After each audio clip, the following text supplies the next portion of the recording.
Hey guys, welcome to the commentary of the week. I have Moletrap alongside, and I also have Klazart, special guest, the Birdman. And this is a huge matchup. This is going to be between JangBi and Flash, two titans of the game at the moment. Both players just absolutely dominating the scene. JangBi on the Protoss side, Flash on the Terran side, obviously. And it's going to be a fantastic match because both players are known particularly for this matchup. JangBi is known as a Terran killer, and Flash is known as the absolute Protoss murderer. He just destroyed Stork, basically all of last OSL, MSL, whatnot, everything, or GSI, I should say. He just beat Stork down left and right, and so I'm really excited to see this matchup. Oh, we didn't decide a sequence, so I'm gonna go after Diggity.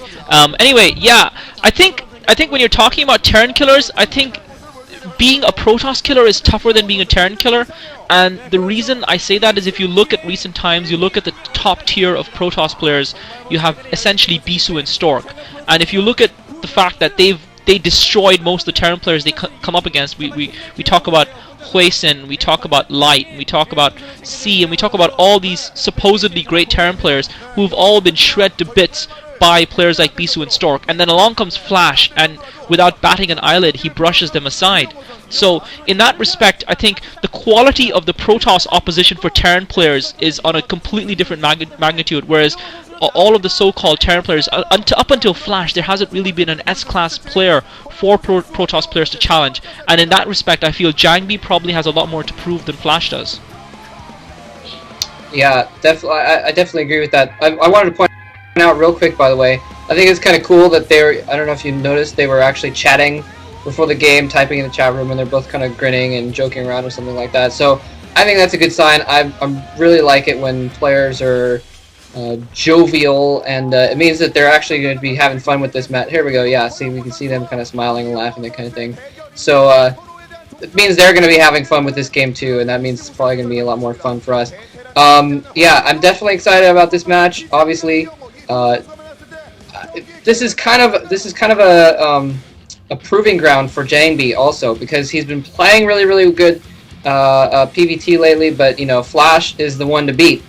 So it's kind of, there's always that person who's the one to beat, and can't really 2-1-0 just for the sake of it, just in case we need that for syncing later on.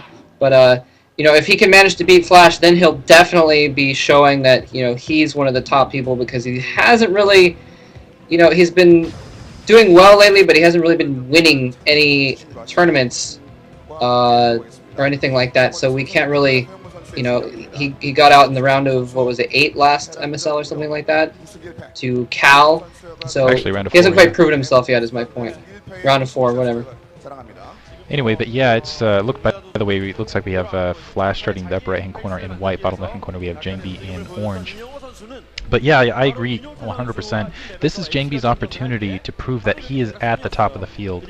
That I really felt like in all of MSL Season 5, I felt like, was that Season 5, Season 4, whatever, Cal, I think he's a good player, but I thought JangBi was the better player in that set. I feel just kind of like, just a little bit of cheese happened here and there. And that was the reason Cal ended up kind of being the victor, is there was that quick Zealot speed rush, and JangBi just wasn't prepared. And I think that is JangBi's one weakness. But as far as just heads-up play, honestly, I don't think there's a parallel to JangBi right now. And arguably, I think the closest person you can say is maybe Flash. I definitely think Flash has the creativity edge. I definitely think Flash has a little bit of the macro edge, but when I think it comes to those big, I've been saying this over and over and over again, but when it comes to those really big unit, the micro, JangBi is just so fantastic. I think this is just going to be the perfect opportunity for him just to say that there's no one who can beat me at this game, not when I'm on. And basically just kind of establish that, yes, I'm here, Samsung, we're the team to beat, and we have basically all the top Protoss players. Anyway, so it'll be interesting to see down the line. On this map, it'll be also interesting because both these players, I say JangBi is really heavy on micro, but he's also just an absolute monster when it comes to macro as well. This is Colloseum. You have those two protected bases, or those two inside bases essentially, which are very close, and I think fairly easy to defend. And Siege Tanks can play a major role as well, so I'm kind of curious how this is going to end up actually playing out. Yeah, I personally think the closer bases favor Terran more than they favor Protoss because they've got two kind of approaches to attack from, and because you can kind of siege them from so many different angles and so many different sides, and because I think a Terran would probably want to get dropships at some stage in this game. At the same time, you don't have huge wide open spaces, so JangBi now sending the probe straight away, sending it cross map, so he's going to scout flash out. But I think you don't have a lot of wide open spaces in this map, though there are opportunities for flanking. Flash obviously has walled off his choke with a supply depot and racks, so that's going to deny JangBi the scout. And it's interesting that he's chosen to do that. I'm actually wondering, KTF seem to probably be a little bit short of cash right now because they don't seem to be able to afford combs, since Flash looks like he hasn't combed his hair in about a week. No comment on his StarCraft play, obviously. Maybe he was just practicing so hard for this game. That's one of the things I'm worried about with regards to Flash. Flash just sneaking that Marine out just to get a scout out, try and pick off that probe of JangBi's. It's interesting to see that Flash hasn't decided to scout at all, which suggests to me that he's probably, and also the fact that he's taken his refinery, clearly he's getting the factory up. So he's not looking to expand straight away. He's probably looking to pressure his opponent. I think he's counting on JangBi expanding. So this is going to be an interesting game, especially with the cross map positions. It'll be interesting to see what sort of pressure Flash can apply on JangBi or not, because that inside expo is very defendable. The first expo is very easy to take and it is very defendable. So it looks like Flash now setting up for his command center. So Flash going for one factory into command center here, and he started up his machine shop as well, and perhaps that's why he walled off his choke, to allow him to first of all not let his opponent get any information. I think denying scout to a Protoss player is huge for a Terran player, especially early on, because by the time they get observers you can really be in a very good position. But yeah, I am a little bit worried about Flash because I'm worried he's going to burn out the way Savior sort of did, because when Savior was in his prime, he was playing everything. He was owning it up in Pro League for CJ, and he was both in the MSL and the OSL, and just the amount of hours of practice he would have had to put in would have been nuts. So I'm really worried about Flash sort of burning out, because he's essentially doing the same right now. He's carrying KTF through the Pro League while also competing in everything else. That's something to think about. You can hear the birds in the background. That's what we call Class the Birdman today. His house is infested by them, or something like that, or the tree outside of his window, something along those lines. Sorry, I was hearing them. So Flash now sending in his Marine to do some scouting. That didn't really accomplish anything there. And this is basically the build that we see Flash doing almost all the time. It's kind of becoming a standard build here. He mixes it up a little bit here and there, but not surprised at all. And I think actually in the write-up that JWD and Bitter did, they thought that he was going to do this as well, and it was going to turn into a macro game. So both players look like they're going to try and turn this into a macro game, and looks like JangBi coming in for some kind of a late Dragoon harassment. Flash already has a couple tanks out. I mean, I know he's been doing a little bit of pecking away already, but yeah, Flash already has his tanks out, so those Dragoons aren't really going to accomplish anything at all. Usually you'd see a few Dragoons out a little bit earlier and trying to pick off tanks and things like that. JangBi opted not to do that, and that's also something that the write-up said, is they thought that he might... They were talking about how he doesn't really do a lot of that kind of harassment as you would normally see in a Protoss versus Terran game, so it's interesting. And Citadel going down, so it looks like we're going to see... I didn't actually catch if that was a robotics facility. I think I saw a robotics facility, so it looks like we're going to see... Yeah, it is. So this is a pretty standard DT drop build that we've been seeing lately. I've always seen Flash pretty much prepared for this build, and there's the engineering base. So I don't think this is going to accomplish anything. I think in the long run it's going to be bad for JangBi, because he's not going to be able to do enough damage with this build to be worth the tech of getting Dark Templar, except then he'll have High Templar out quickly, so that might play into it later on too. Yeah, I think actually this is going to be nice for JangBi, because I think he's less concerned about kind of pushing forward on that second base that Flash has up right now. I think he's more concerned with denying that other base that's basically kind of towards the 12 o'clock location. He just wants to make sure that Flash doesn't end up getting 3 bases. And it's funny because I remember reading interviews from both these players, and they both said the exact same thing. It was, you know, how do you win games? Well, I constantly put on pressure and I constantly expand. And as far as and Flash is really good at expanding, really good at he's got a standard build going for that early weapons one. And I think it is actually a wise decision to go the Templar. There are vultures in the background here, and as you can see, Flash actually looks like he has an SCV out to the north just to scout for a shuttle, just in case.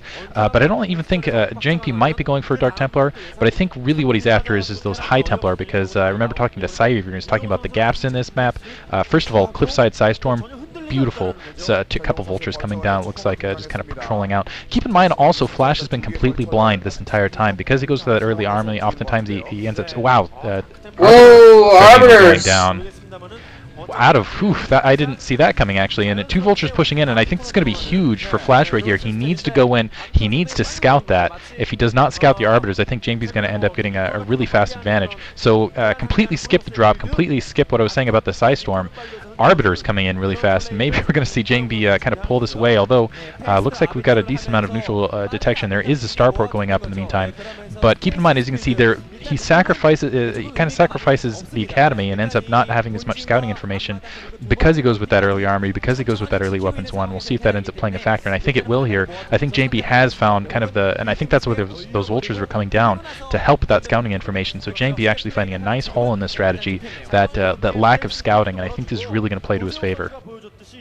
Yeah, obviously Flash confident in his ability to defend anything that's thrown at him early, which means he's slightly sacrificing his ability to anticipate what his opponent's doing, and he's probably counting more on his opponent to play more a standard game than JangBi is playing right now, and these birds are so goddamn distracting. Anyway, I do think that Flash might actually end up being okay, because JangBi is sacrificing his economy hugely in order to be able to affect this strategy, and that means that if Flash can get a reasonably timed scout, and Flash already getting that science facility up, so he's going to have science vessels, so he's going to have that EMP ready and waiting probably for those arbiters, and also if you look at Flash's positioning, he's positioning those turrets at the corners of his cliffs, and those would be the approaches that you would see the arbiters coming from. So I think Flash is going to be in probably a good position to deal with this, and also considering the fact that Flash doesn't have a lot of territory right now to defend, he is getting that third base up. But I think this is why I feel that this map really does favor Terran, because the 3 bases are so close together that siege tanks from one base can almost hit both bases, which just allows the Terran to reinforce, because the key thing for a Protoss player versus Terran players is to kind of try and divide and bifurcate their forces, especially as the Terran tries to expand. And this map is just really Turtle Heaven Terran. Turtle Terran Heaven, sorry, and that's one thing that I'd be worried about, whether or not JangBi will be able to cope with that, and how JangBi will be able to survive that. We saw a player try this versus Savior recently. It was Fantasy who tried this versus Savior, and the way Savior overcame that was by mass macroing. JangBi has chosen to go for the tech route, and I'm not sure how effective that's going to end up being in the long run.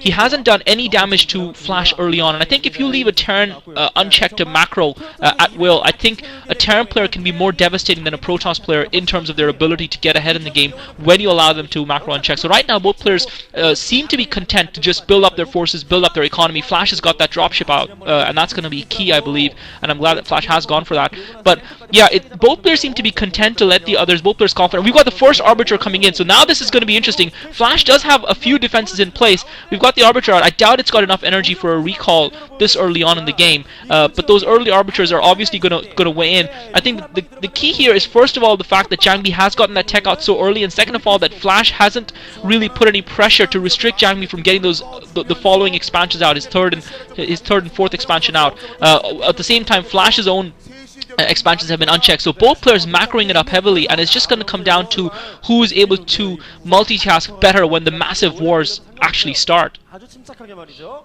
Yeah, especially you were saying it's bad to leave a Terran to macro, and especially a player like Flash. Oh, if he sees that, I think he saw that dropship coming in. Somehow he knew that dropship was coming. He was going to try and intercept it. It looks like he was not able to. Whoa, maybe not. Maybe he was just moving his dragoons around. I don't know. It looks like the dropship is not going to get harassed after all. He sees that pylon there. Flash very on top of it there, coming from a different angle. And tanks going down right before the cannon comes in, so it's going to be able to take out a few probes there, some harassment at the same time. So wow, a lot of disruption to JangBi's economy going in here. I didn't expect that to do so much. He's basically stopped mining at 2 of JangBi's bases. JangBi's going to be able to take those bases back very quickly, but that was a while there that he was able to do that. And a shuttle hanging out near the Arbiter. I guess that's probably just for Zealot bombs. Yeah, Flash has a lot of Goliaths around, so those Arbiters are not going to be able to do a whole lot of good. But what I was thinking when I saw the Arbiters is that usually in the late game, the Arbiter stasis can take care of a decent portion of the Terran troops. And since this isn't really quite late game yet, it's going to be able the tanks that he'll be able to stasis are going to be a more significant portion. Whoa! That's a lot of Arbiters. Did he have hallucination or something? What the heck is going on? Oh, a ton of something going in. Arbiters, possibly hallucinations going in, and they recall a bunch of Dragoons into his base, and SCVs running away. That was absolutely crazy. I think Flash is going to be able to take care of this. He does have science vessels, so the cloak is not going to be... And it looks like that was those are hallucinations, because now that one of the arbiters is gone, he's able to see the Dragoons even though the arbiters were there. So it looks like those were hallucinations. That base is going to get wiped up, but at the same time, Flash doing the same thing at the other side, except instead of a bunch of troops, he has one tank behind JangBi's lines. So both players kind of trading attacks here, and I think that, honestly, out of this, I think Flash is going to come out a little bit ahead because he had that attack previously as well. But JangBi's up a base, so really it's hard to say who's going to come out of this alive. Flash did save his command center, so I don't think that's going to bother him too much in the long run. Actually, I think he missed it. That command center went down. I think Flash is way behind. Oh, he ended up. Oh, okay. I'm sorry. So yeah. Flash is now mining out of 2 bases. That was huge. Granted, it was only mineral only. At least it wasn't. Is that a mineral only? Point being, No, he has there's the command gas. center down. He's got. It was gas too. He's got weapons 3 in the meantime on the tank. So at least he's doing well in that regard. Jesus. But yeah, that was an incredible recall. That was huge on JangBi's part. I think Flash really needs to go forth. And JangBi, keep in mind, he double expanded earlier. He has 4 bases running right now. If Flash does not do something right now, as you can see, starting to push out with his troops, he needs to do something into JangBi right now. And this is not the position you want to be in going up against JangBi. But yeah, he needs to push up. He needs to take out at least a base, if not 2 bases, to really make sure he stays in this match. And another recall pushing up while Flash was trying to go in. Oh my goodness.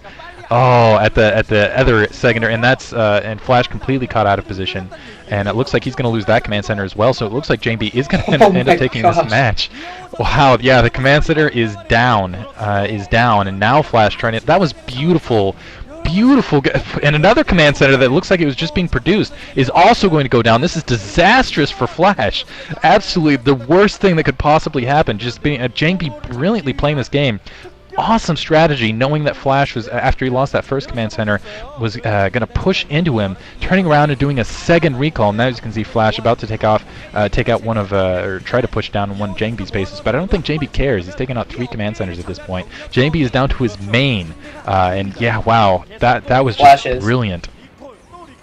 So yeah, yes, Flash. crazy play by JangBi. I think he's taking a little bit of a leaf out of Savior's book. I'm not sure if he saw that game that Savior played versus Fantasy, and if that had any influence on JangBi's choice of strategy. But clearly what we're starting to see is that if you can pick off those command centers, and I'm surprised that we don't see Protoss players try this on other maps, especially considering how much easier it is to defend this map. But this is definitely a unique strategy that JangBi has come up with, and it's really going to strike terror into the heart of his Terran opponents from now on in. Essentially dropping in 2 commando groups and taking out the command centers, really suicide missions by those groups. But at the end of the day, if you manage to kill the command center, it's massive. It's absolutely massive, and that's what JangBi has done successfully on 2 occasions. And really, Flash is going to struggle, really struggle to come back in this game. I don't think he's going to be able to. He does have a massive sized ground force built up, but that's always a dilemma for Terran players, balancing defense versus attack. And Flash, I think Flash really was playing very overconfidently. He did not scout those expansions of JangBi's until it was too late.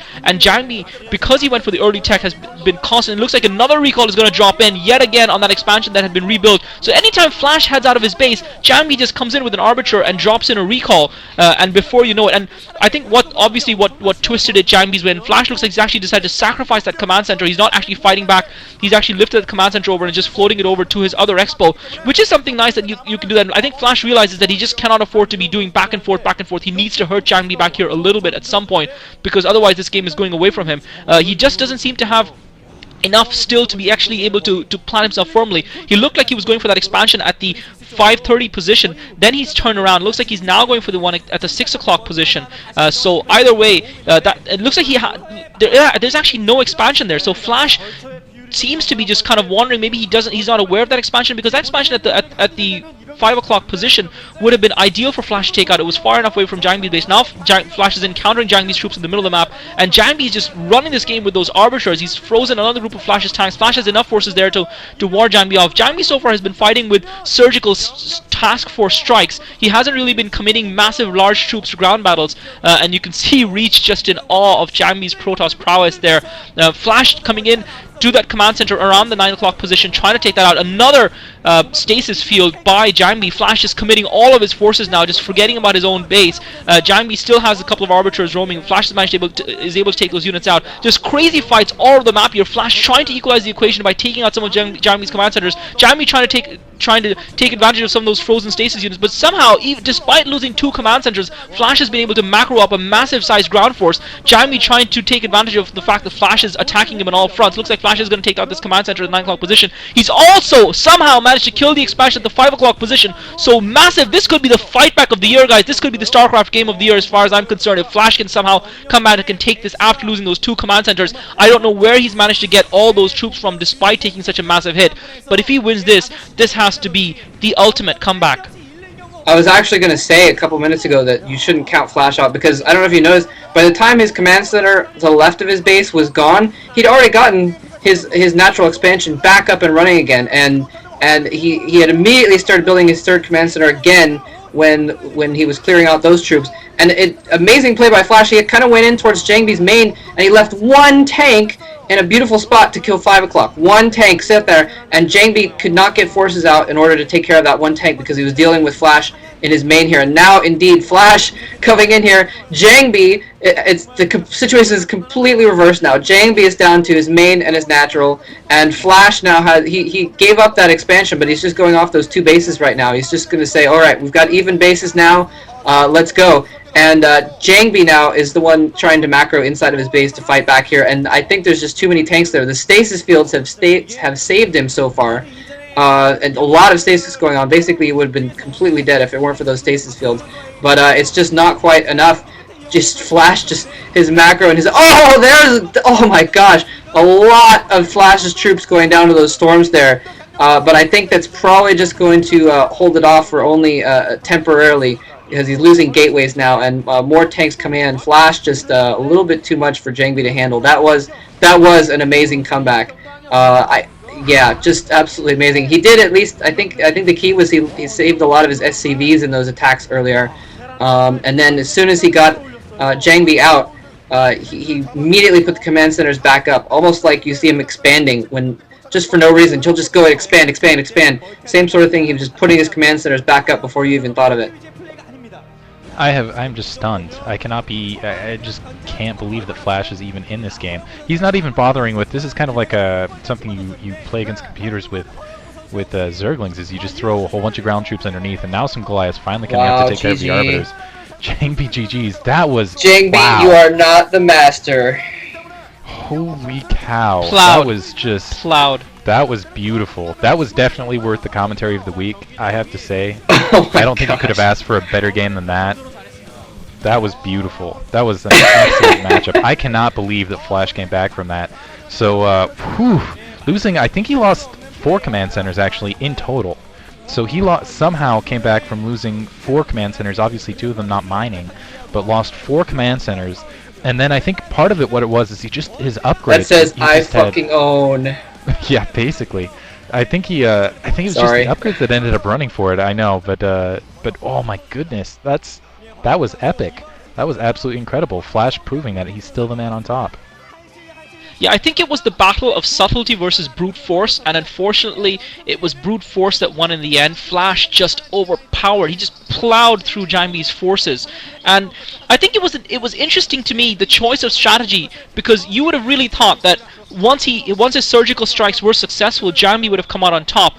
But clearly, the difference emerged. Oh my God! I wish these birds would shut up. Clearly, the difference emerged when JangBi, even though he managed to take those command centers out, he lost all of the ground troops that he committed to those attacks. So he lost about 10 to 12 Dragoons plus a handful of Zealots each time he made those 3 recalls, which meant that he was thin in terms of his actual build-up of ground forces. And even though Flash was taking hits to his command centers, he was constantly building up his force of ground forces. And so when Flash decided to make his decisive push, go with everything he had, when he decided that he was no longer going to allow JangBi to just keep pressuring him, that was when he was able to turn the table, because JangBi was in that transition phase. He'd done 3 recalls, so he'd done 2 recalls and was about to do his 3rd, and he didn't have a large amount of ground troops built up. And even though he'd hurt Flash's economy, he had all this economy, but he just couldn't produce enough units. He was concentrating also on arbiters. He didn't have enough gateways to pump out units at a speed to get back in and equalize the number of units that actually Flash had, and Flash just overpowered him. So that's that's just I think any other Terran would have caved, and it looks like there's nothing that Flash cannot cope with right now. Absolutely nothing.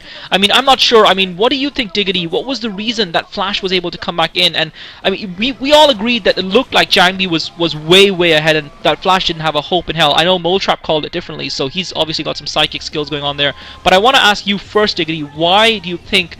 What was it that enabled Flash to actually win that game? What do you think was the reason behind it? I definitely think it's a combination of things. First of all, upgrades. Is Flash was running at a... I mean, he was just over JangBi as far as upgrades when I think he had level 3 weapons, level 2 armor, versus JangBi's level 0 across the board. I didn't get a really good look at it towards the end of the game. But yeah, he... Oh, man... ended up with really high upgrades over JangBi, and then also I think there was that one point where JangBi did a recall into Flash's base, and essentially he didn't have any troops left at home. If he had another Arbiter to recall them back across the map, I think he would have been okay. But unfortunately, he recalled in. He did take a command center out, but at that point, Flash had already had a second, his other command center at the other natural open, so it didn't hurt him as much, and that ended up costing him basically 2 Nexus. And as a result, I think that's right when the game shifted. That's when Flash basically was like, okay, now I can win this. I can keep this even. Instead of, but man, I'm just impressed. He never panicked. He never let the game. Like, I seriously thought that was over after that additional command center went down. I was like, there's no way that Flash can come back from this.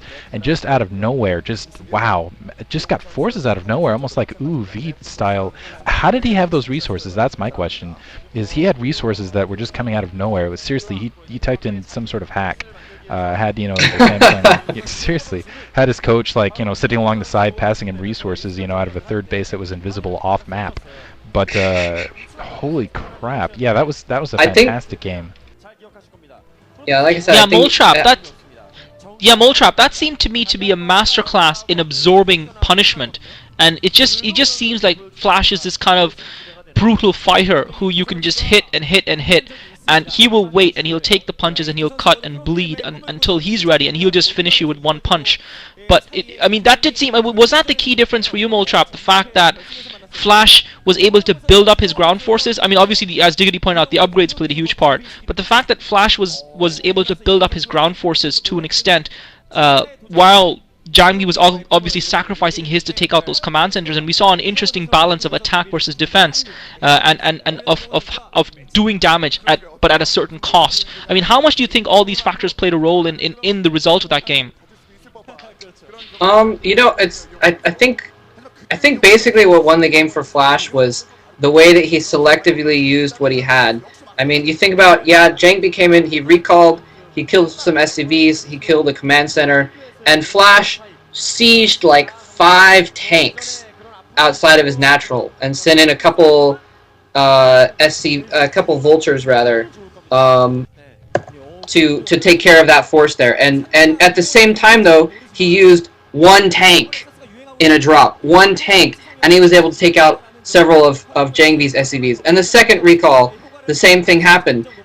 He sent in a bunch of forces, and Flash sent in kind of a few things that he had around. He sent back a few tanks, and at the same time he sent in a drop with 1 tank, and he took out a number of probes as well. And then when he was being attacked again, he sent in 1 tank and took out one of JangBi's expansions with 1 tank, because JangBi was so distracted because his forces were in the middle, so he couldn't go and save it. And basically, I think that's kind of what won it for Flash, was the fact that they were both doing stuff back and forth to each other in that sense.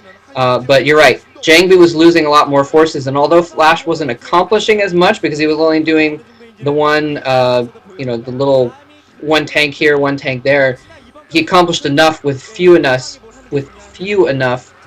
forces to basically keep JangBi from getting too far ahead.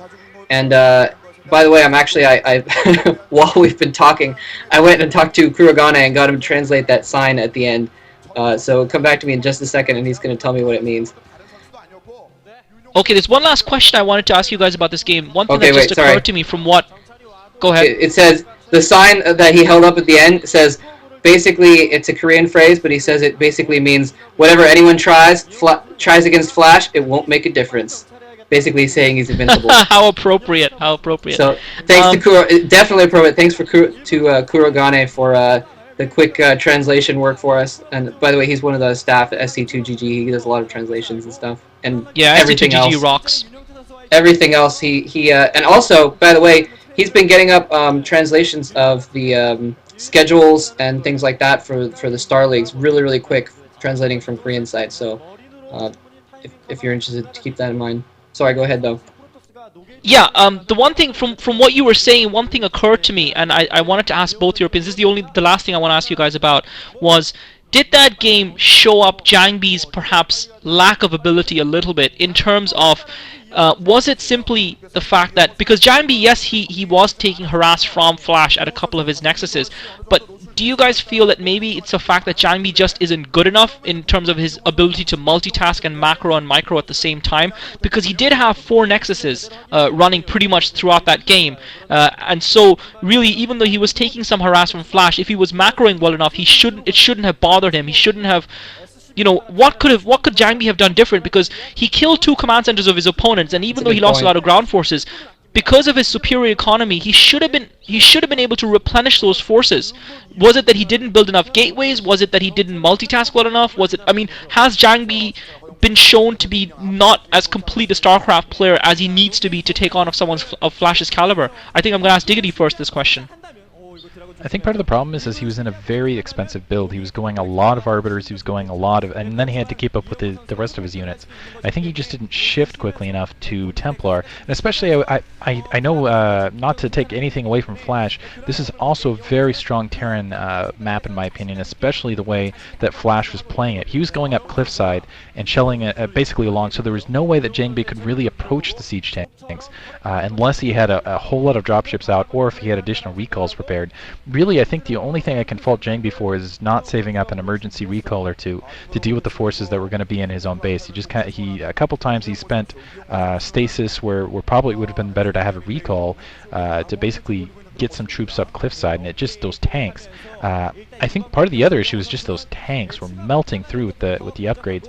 It didn't seem like JangBi had much of a force, because as soon as he produced a force, they would die about 10 seconds later. So I don't know that I can fault JangBi for anything there, and honestly I would like to see, I hope that sometime in one of the upcoming OSL, MSL, something like that, we're going to see these guys go head up just a best of 5 or a best of 3, because I think that will be more telling. In this game, I think Flash definitely ended up winning it, but I think there are certain factors that could have gone differently, like the map. And I definitely, what's more interesting is I'm going to see how many Protoss players attempt to mimic this sort of build and do something similar, with basically using the Arbiters to make sure that Terran opponents can't really push an attack without inflicting heavy costs. But maybe they'll adjust it a little bit, have an additional Arbiter where they can actually recall their forces back for some sort of defense. But really, I think that's the major factor, is just the upgrades, the cliffside edges, and Flash just exploiting to the map. And to a degree, I don't know if it's a macro fault as much as it is just that upgrade difference. And I think that was just kind of a weakness in JangBi's build, is going that really fast tech. You just can't have upgrades to compare at that level as quickly. Yeah, I think you've made a couple of interesting points there, Diggity, about the map and recall versus stasis. So we'll come back to them, but I want to get Moletrap's thoughts about what you think, Moletrap, as opposed to Flash winning the game, JangBi losing the game, the mistakes he made. What your thoughts on that are? What mistakes JangBi made? Yeah. Going back to what you were saying about multitasking, I think that as good of a player as JangBi is, I don't know if you could even call it a mistake per se, but I think that if he'd been a little bit more on top of his multitasking, he would have been able to handle things like that a little bit better. He didn't quite, I don't think he pulled his probes off quite quick enough when there were those little drops and things like that. I think if he just had one shuttle around with some zealots in it, he would have been able to deal with those drops a lot better. He lost his entire 5 o'clock expansion to one tank. If he just taken a moment. Yeah, how did he manage to do that? All he would have to do flash shuttle over and drop a zealot on the it, siege tank, or put the probes on it, or even just use his probes to kill the siege tank.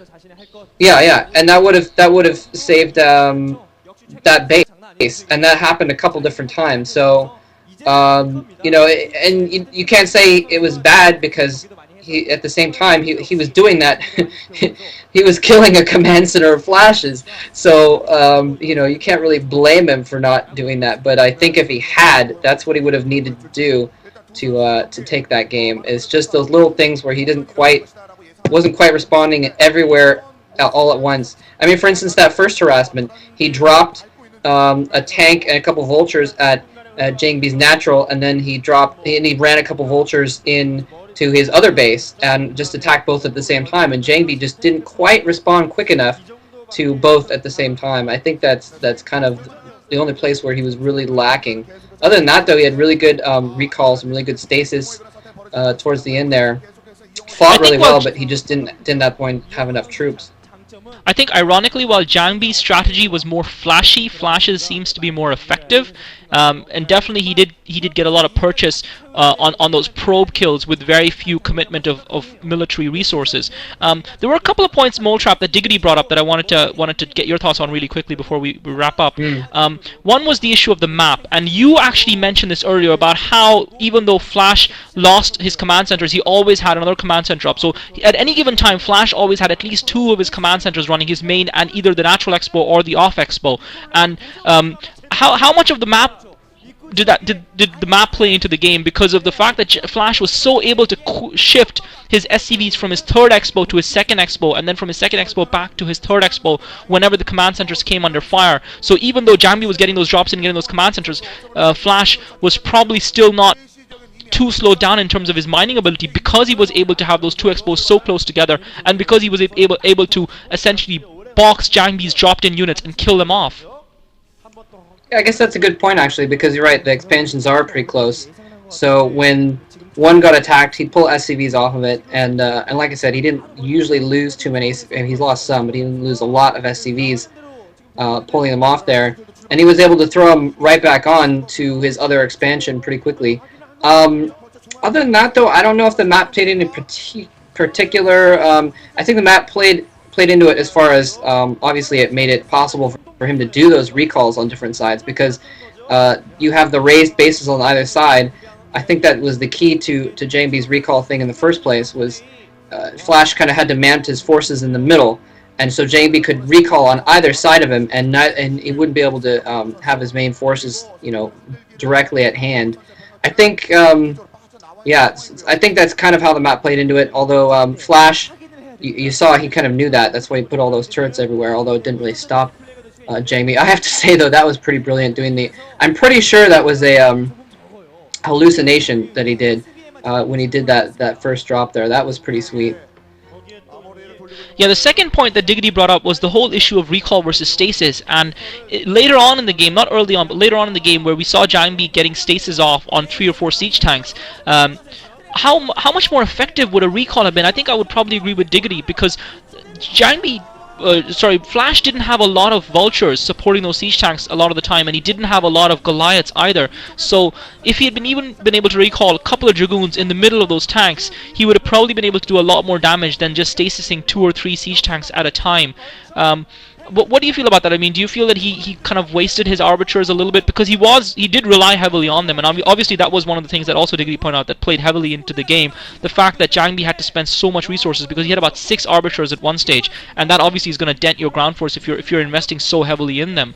But what do you feel about the whole recall versus stasis argument? Is there a case to be made there, or is it either or?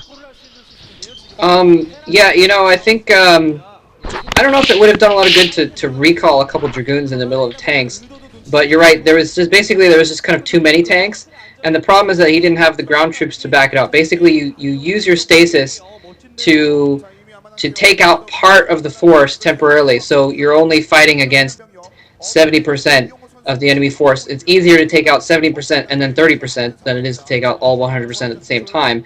But he would stasis, and then he wouldn't have any forces to send in to actually finish off those troops. I think the stasis was almost out of desperation towards the end. Well, not desperation. Well, it was desperation at the very end, but towards the end, it was no, more I think like, you're right. I think it was a lot of to desperation stasis.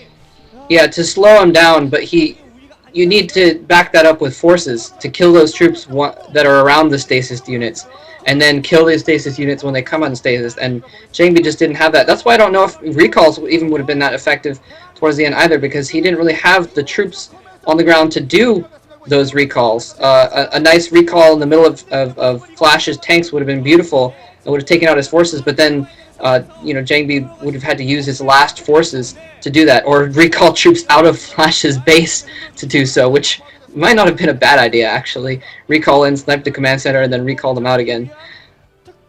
Yeah, some great points there. The last thing I want to do is give Diggity a chance to elaborate a little bit on the map issue, because I think he'll be able to put it much more articulately than I would. So Mole Trap Diggity feels that apart from obviously the proximity of the expos, he doesn't feel the map played a huge part. So I'm just wondering if you want to elaborate on how you felt the map played a role in that matchup. Well, going back a couple key fights there, when Flash is just breaking in, I think this is the best illustration. I'll try to line up. I think I'm going to be end up processing this video, so maybe I'll try to do it on my side. But if you look, there's this cusp, cliffside, where basically Flash can shell both the expansion of JangBi's, and he was essentially shelling inside JangBi's base, and JangBi essentially had to go up over a cliff to get it, and he sent up this kind of a task force, a couple zealots, a couple dragoons, and immediately pulled them back, because there was no way. He was just getting shelled from essentially this kind of U shape that was blocking him off on that map artifact. And I think that's also why going Arbiters was so clever of him, because it's just really difficult to get an upper position on that. And also additionally, when JangBi is inside Flash's base, you'll see Flash again using the map to his advantage, going beneath the map artifacts, where JangBi essentially can't really get a jump around. He has to go all the way around through siege tank fire to get position, and Flash basically used that to his full advantage. And I think on a different map where he wouldn't basically be able to easily just kind of set up someplace else, basically just set forces up alongside a ridge line where the ridge lines aren't there, essentially is what I'm saying. So I'm thinking JangBi might have been in a better position in that circumstance as well, although I think the equalizer on that might have been Psystorm, and I think we saw 2 Templar this entire game from JangBi, and I think that's really his strong suit, so I think I'm surprised he decided to push away from that. Really quick before I forget though, and I'm not sure how close we're at wrapping up, but if you check... Yeah, all that gas and Arbiters. JWD and Bitter had a really good pre-game write-up. I also wanted to... Rainman MP has a new thread up on SC2GG, which basically is the highlight of all the week's games. If you want to check out, instead of watching every single video, you just want the really good ones, he's got a thread up on that sort of thing. And yeah, just throw it out there, and I guess we'll do other shout-outs towards the end, because I don't know if we're wrapping up at that point, but I wanted to make sure that got mentioned really fast. Plus, Rainman's doing some commentaries now. Yeah, Rainman's also doing some commentaries, which you guys should check out. And yeah, I mean, go to SCG. Yeah, I was definitely going to give you guys a chance to wrap up. Don't worry. I think the last, actually I keep saying this is the last thing, but every time you talk, you stimulate me and you give me these new ideas, and it's your fault for that.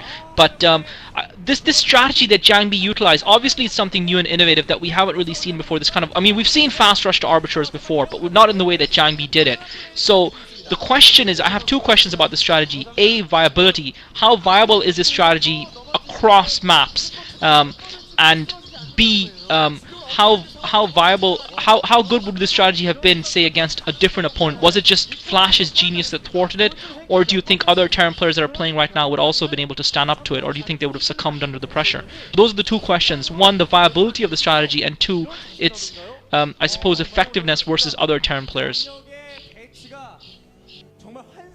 I guess I'll go first. I think I don't think any Terran player otherwise, like in maybe Huashin, but I can't think of any other Terran player, period.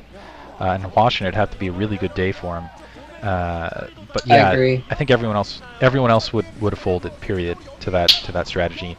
And I think the first time we actually ended up seeing it was from Nalra, and I do think this is somewhat map specific, because you're relying, because it's funny, because I think JangBi went for the Arbiter simply because the ridge we talked about earlier. But I think a map where it's easy to reinforce units, where you don't have kind of that push, or actually I think this might even be, so talking about 2 different types of maps, just flat out flat maps where it's really easy to reinforce, I don't think this will be very effective. But on the opposite end of things, I think maps where there's kind of raised secondaries or descended secondaries, I think this would be a very effective strategy. Although I do think I'm still going to say this to a degree constitutes cheese. It's not really all in, but it's definitely kind of a more clever strategy. But I definitely think that this particular map, Colloseum, is very good for this sort of build, whereas other maps, I'm trying to think of an example, maybe Othello, not as good for this sort of thing, just because maybe later in the game when it's when that third base is up at the corner. But I think this map is really kind of specialized, not letting your opponent get to a third base and kind of timing it so you're basically attacking right as that third base is going up. So anyway, but yeah, I think a couple things is I don't think this, if Flash saw it coming, I don't think his timing would have been as well prepared, and then additionally I don't think that this map would work as well on a map that works basically where you can easily reinforce units. Mole trap? I agree. I think only Flash could have dealt with that. I don't think anyone else playing any other Terran players right now would have been able to deal with that. That's I can't think. Yeah, maybe. I mean, there's a few that maybe might be able to deal with it on a good day if they were lucky and if Flash was actually playing for them. But other than that, no. Okay, closing thoughts, Diggity. Closing Anything thoughts, else? I think JangBi is still a pretty good player, and I think we've still got a lot to see from him. But at the moment, it looks like Flash is sitting on top of everything. That he is the player to beat. He is the guy that that has the target on his chest. And then otherwise, I'll just say, yeah, go to sc4all.com, sc2gg.com, and I guess they'll throw an SC Legacy in there as well.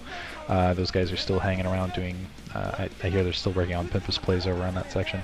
Yeah, and I think that's all the thoughts I have, and shoutouts and things like that. So I'm ready to wrap up at that point. Mole trap? I'm good. Alright, well, this is Clazart here with Diggity and Mole Trap and the Bird Brigade. Probably the best game of StarCraft I've seen in a long time. Yeah. Oh yeah, we should also. They're not even. They're actually baby birds. So if they're. Sorry. Go ahead. We should also say that vote for the next commentary of the week at SC2GG. We should get a forum post up on it pretty soon. We had 100 votes, and Boxer Nato had about a third of the votes that Flash JangBi did. But I definitely think, having seen that match, this was definitely the better of the two. This was the better one. Go ahead and go get your opinions in, and yeah, go vote sc2gg.com. It's in the forums. I hate to be a panderer, but I think the vote really shows just how knowledgeable the community is, and how current they are, because they definitely picked the right two players. That's true. I would have clearly gone for Boxer versus Nada, but good choice, you guys. So thanks for listening. This is Clazart. Oh, sorry. I was just saying it's true, because I expected everyone to auto vote Nada versus Boxer because it's two big names, but they actually picked the game which was likely to do well, and worked out pretty good. All right, later.